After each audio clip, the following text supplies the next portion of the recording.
అండి, welcome back to our channel అండి. ఇవాళ మనం ఒక టేస్టీ కర్రీ ప్రిపేర్ చేసుకున్నామండి. బంగాళాదుంప అనపగింజల కర్రీ అండి. ఇవి మేమైతే అనపగింజలే అని అంటాం. మీ పక్క ఏమంటారో నాకు కామెంట్ చేయండి. అలాగే ట్రై చేసిన వాళ్ళు ఎవరైనా ఉంటే కామెంట్ చేయండి, చేయని వాళ్ళు ఉంటే కంపల్సరీ ట్రై చేయండి. చాలా అంటే చాలా టేస్టీగా ఉంటుంది.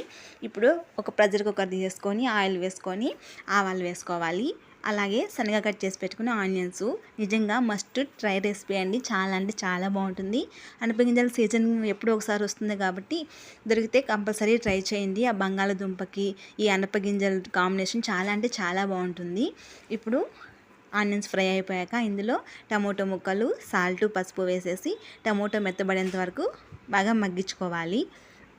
ముందుగా కొత్త వాళ్ళు మన ఛానల్ ఎవరైనా చూసినట్లయితే సబ్స్క్రైబ్ చేసుకుని నాకు సపోర్ట్ చేయండి ప్లీజ్ అండి. మీరు సపోర్ట్ చేస్తేనే కదా నాకు ఇలాంటి మరిన్ని వీడియోస్ చేయడానికి ఎంకరేజ్మెంట్గా ఉంటుంది.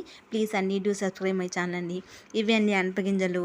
మామూలుగా అయితే మనం కాయలు కూడా అలా ఉడికించుకొని తింటాము. విలేజ్లో వాళ్ళకి తెలుస్తుంది, టౌన్లో ఉన్న వాళ్ళకి తెలుస్తుంది. కానీ వీటిని ఒక్కో దగ్గర ఒక్కో పేరుతో పిలుస్తారు కదా. మేమైతే అనపగింజలు అని అంటాం మా చిత్తూరు సైడ్, అందుకని చెప్పేసి నేను చెప్పాను. ఇప్పుడు టమాటో కూడా బాగా మగ్గిపోయాక అల్లం వెల్లుల్లి పేస్ట్ వేసేసుకొని పచ్చి వాసన పోయే వరకు బాగా ఫ్రై చేసుకోవాలి. ఇలా బాగా ఫ్రై అయిపోయాక ఇప్పుడు మనం ముందుగా నీట్గా ఒలిచేసుకున్నాం కదా అనపగింజలు. ఈ అనపగింజలు మనం ఇందులో వేసేసుకొని బాగా మిక్స్ చేసుకోవాలి వీటితో పాటు. ఎందుకంటే సాల్ట్ అది వీటికి పట్టాలి కాబట్టి ఆయిల్లో కూడా కాసేపు ఫ్రై చేసుకుంటే మంచి టేస్ట్ అనేది ఉంటుంది. ఇప్పుడు ఇలాగా కాసేపు మగ్గించుకున్నాక మనము మొత్తం కర్రీకి సరిపడా కారము, అలాగే ధనియా పౌడర్, కొంతమంది అంటే మసాలా పెట్టి కూడా చేస్తారు, లేకపోతే రకరకాలుగా చేసుకుంటారు. మేమైతే ఇలా చేసుకుంటాం అన్నమాట. సీజనల్గా మాకు ఇవి దొరికితే అంటే మస్ట్ నాకైతే చాలా అంటే చాలా ఇష్టమైన కర్రీ కాబట్టి నేను ఒకసారి మీకు చెప్తున్నాను. ట్రై చేసి ఎలా ఉందో నాకు కామెంట్ చేయండి. ఇప్పుడు అలాగే బంగాళాదుంపలు వేసుకున్నాను. మామూలుగా ఏంటంటే ఇవి హాఫ్ అలా వేసుకుంటారు. నాకు గింజలు ఎక్కువ ఉన్నాయి కాబట్టి నేను బంగాళాదుంపలు ఒక 3 వేసుకున్నాను అంతే. ఇప్పుడు వీటన్నిటిని కూడా కాసేపు బాగా మిక్స్ చేసుకున్నాక తగినన్ని వాటర్ వేసేసుకోండి.